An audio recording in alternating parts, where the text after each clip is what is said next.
Silence, ఒక్క మాట silence, మిగతాది కావాలన్నమాట. సినిమా ఇండస్ట్రీ అంటే సినీ నిర్మాతలు, సినీ దర్శకులు, సినీ నటులు, సినీ జర్నలిస్టులు కూడా మనం అందరం ఒక ఇండస్ట్రీ. మీరు మా మీద రాళ్ళు, మేము మీద రాళ్ళు వేసుకోవడానికి మీరు ఆ గట్టున మేము ఈ గట్టున లేవు. సినీ జర్నలిస్టులు అంటే part of industry. Please don't ever forget that. మీరందరూ మనం కలిస్తేనే ఇండస్ట్రీ. మీరు పబ్లిసిటీ చెయ్యింది నా సినిమాలు జనాల వరకు రీచ్ అవ్వలేదు కదా. మనం ఒకరి మీద ఒకరు రాళ్ళు వేసుకోవడం ఏంటి అంటే ఈ థాట్ నాకు ఎందుకు వచ్చిందంటే, నేను సురేష్ కొండేటి మీద ఏదో కౌంటర్ వేసినందుకు నాకు ఒక 200 ఫోన్లు వచ్చినాయి. గబ్బర్ సింగ్ ఎన్ని ఫోన్లు వచ్చినాయి, ఆ రోజు అన్ని ఫోన్లు వచ్చినాయి.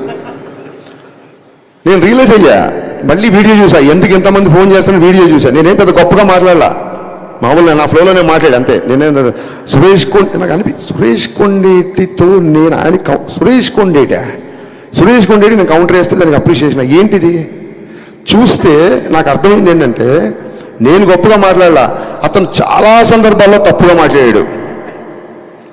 అతని తాలూకున్న కసి నా పట్ల అప్రిషియేషన్గా మారి అన్ని ఫోన్లు వచ్చాయని నాకు అర్థమైంది. నేను పడగొట్టే బ్యాచ్, పడిపోయే బ్యాచ్ కాదు పన్ను. సో నా తర్వాత అనిపించింది, ఇతను ఎవరు 10 ఏళ్ళ షాక్. అప్పటి నుంచి నాతో ట్రావెల్ అవుతాడు సురేష్ కొండేటి. కరెక్ట్గా లైట్లకి కెమెరాలు మైక్లు అనేసరికి మనం ఆ గట్టు ఈ గట్టు అని ఎందుకు అనుకుంటున్నాం? మనం ఒక ఇండస్ట్రీ కదా, సినీ జర్నలిస్టులు అందరూ మన ఇండస్ట్రీ కదా. I didn't enjoy it. Suresh కొండేటిని ఏదో కౌంటర్ వేసా, 10 మంది ఫోన్ చేస్తే నేను దాన్ని ఎంజాయ్, నాకు చాలా బాధ వేసింది తర్వాత ఆలోచించుకుంటే. ఎందుకు అనవసరంగా మనం ఒక ఇండస్ట్రీ కదా, సోషల్ మీడియాలో బయట వాళ్ళు జనాలు మనం చూసి నవ్వుకోవడం ఏంటి అని అనిపించింది సీరియస్గా. మేము ఏ పొలిటికల్ ఎజెండా లేకుండా సినిమాలు తీస్తున్నామని చెప్పట్లా, తీయాలి అని చెప్తున్నా. మేము ఒక వ్యాపారం చేస్తున్నాం. సినిమా ఫస్ట్ కళాత్మకత, రెండో వ్యాపారం. నాకు రాజకీయ పద్ధతి పార్టీలు కూడా నా సినిమా చూడాలని కోరుకుంటా.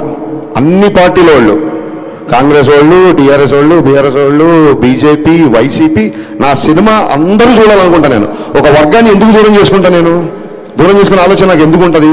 ఒకసారి నా ట్విట్టర్ హ్యాండిల్ చూడండి. పవన్ కళ్యాణ్ గారు క్లియర్గా చెప్పారు, ఎవరు cinema director stick to cinema. Janasena సంబంధించిన కానీ, లేకపోతే ఇంకోటి సంబంధించిన కానీ, లేకపోతే నా పద్ధతిలో అన్నారు కానీ మీరు ఎవరు రియాక్ట్ అవ్వాల్సిన అవసరం లేదు. మీ పని మీరు చేసుకుంటే చాలా క్లియర్గా చెప్పారు. ఎందుకంటే సినిమా చేస్తున్నప్పుడు ఆ సినిమా హౌస్ఫుల్ అవ్వాలనుకుంటాం. 10 మంది కాదు, 100 మంది, 1000 మంది, 1,00,000 మంది నా థియేటర్లో ఉండాలనుకుంటాను నేను. ఒక ప్రత్యేక ఎజెండా అంటే ఉండదు. నిన్న ట్వీట్ ఎందుకంటే బాధేసింది, అరే రెండో సినిమా చేస్తున్నాడు, మేము ఉన్నాం కదా బండబారిపోయి మీ మాటలకి, మీ ట్రోలింగ్లకి, మీ అన్నిటికీ మా మీద వేయండి సెటర్లు, మేము రెడీ. అతను రెండో సినిమా, ఒక అద్భుతమైన కెమెరామెన్ ప్యాషన్తో ఒక సినిమా తీశాడు. ఇలాంటి రేటింగ్లు, ఇలాంటి నెంబర్లు, ఇలాంటి కామెంట్స్ మీకు నచ్చలేదు వదిలేయండి. సంస్కృతంలో సామెత ఉంది, నప్రియాత్ సత్యం అప్రియం.